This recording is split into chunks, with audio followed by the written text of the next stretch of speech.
तो बिहार के चुनावी माहौल में मुस्लिम वोटों पर सियासी जंग इस वक्त तेज है। 2 दिन पहले मदरसा शिक्षा बोर्ड के कार्यक्रम में नीतीश कुमार के मुस्लिम टोपी ना पहनने के विवाद ने तूल पकड़ा। सभी ने देखा यही वो तस्वीर है, तो सियासी हमला भी शुरू हो गया। हालांकि अगले दिन नीतीश कुमार ने यह कहकर मुस्लिम वोटरों को साधने की कोशिश की कि मुसलमानों के लिए, महिलाओं के लिए सब कुछ उन्होंने ही तो किया है। उधर वोटर अधिकार यात्रा के दौरान कल राहुल और तेजस्वी मुंगेर की खानकाह रहमानी मस्जिद पहुंचे थे, जिसे लेकर भी सियासी संग्राम जारी है।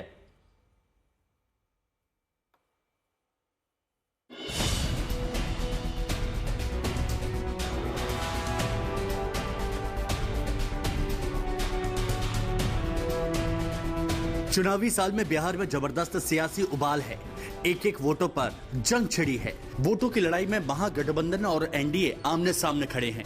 इस सियासी जंग में अब महागठबंधन की नजर मुस्लिम वोटों पर भी टिक गई है और इस लड़ाई में सीमांचल बेहद अहम कड़ी है। यही वजह है कि सीमांचल में वोटर अधिकार यात्रा पहुंचने से पहले राहुल और तेजस्वी मुंगेर की खानकाह रहमानी मस्जिद पहुंचे और इसके जरिए सियासी संदेश देने की कोशिश की।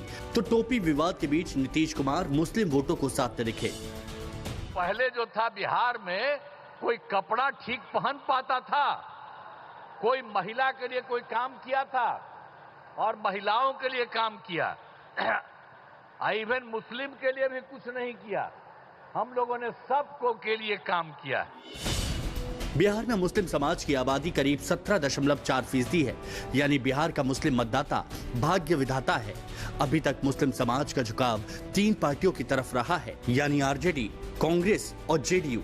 लेकिन जिस तरह से विपक्ष ने एसआईआर का मुद्दा उठाया है, उससे नीतीश कुमार के मुस्लिम वोट बैंक में सेंध लगने का खतरा है।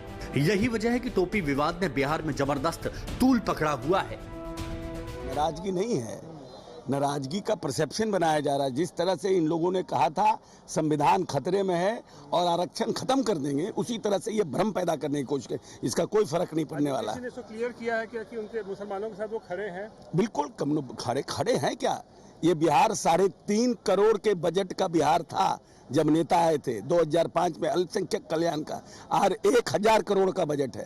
तो ये नीतीश कुमार नहीं खड़े रहते मुसलमानों के साथ तो इनका बजट क्यों बढ़ाते? आज अल्पसंख्यक कल्याण छात्रावास बना रहे हैं, IAS IPS की कोचिंग की व्यवस्था हज भवन में उन्होंने किया है, मदरसों को मॉडर्नाइजेशन कर रहे हैं। वो टोपी पहनाने का काम करते हैं, वो नहीं पहन रहे हैं। वो तो पहले भी अगर पहन रहे थे तो मतलब टोपी ही पहना रहे थे। वो पहने या ना पहने, दोनों सूरतों में अल्पसंख्यकों को टोपी ही पहना रहे थे। वो अच्छा है कि आज उन्होंने सीधे मना कर दिया। हो सकता है भाजपा का दबाव हो सकता है नरेंद्र मोदी जी ने उनको मना किया हो, तो उनके अल्पसंख्यक समाज के जो लोग हैं, अल्पसंख्यक जो मोर्चा है, उसको नीतीश जी से पूछना चाहिए कि आपने किसके दबाव में टोपी पहनने से इनकार किया। मैंने सुना है कि वही टोपी पलट के उन्होंने पहना भी दी, तो इसको संकेत ही समझा जाए।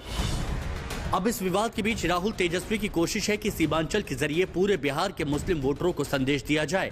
ये इलाका महागठबंधन के लिए इसलिए भी अहम है क्योंकि ओवैसी के AIMIM की एंट्री के बाद बीते चुनाव में यहां महागठबंधन को बड़ा झटका लगा था।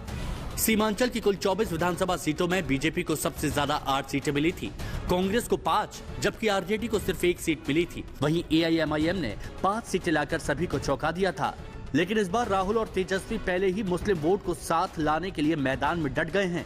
लेकिन इस सियासी यात्रा के बीच बीजेपी और एनडीए के हमले भी तेज हो रहे हैं। पटना से शशि भूषण के साथ रोहित कुमार सिंह, आज तक।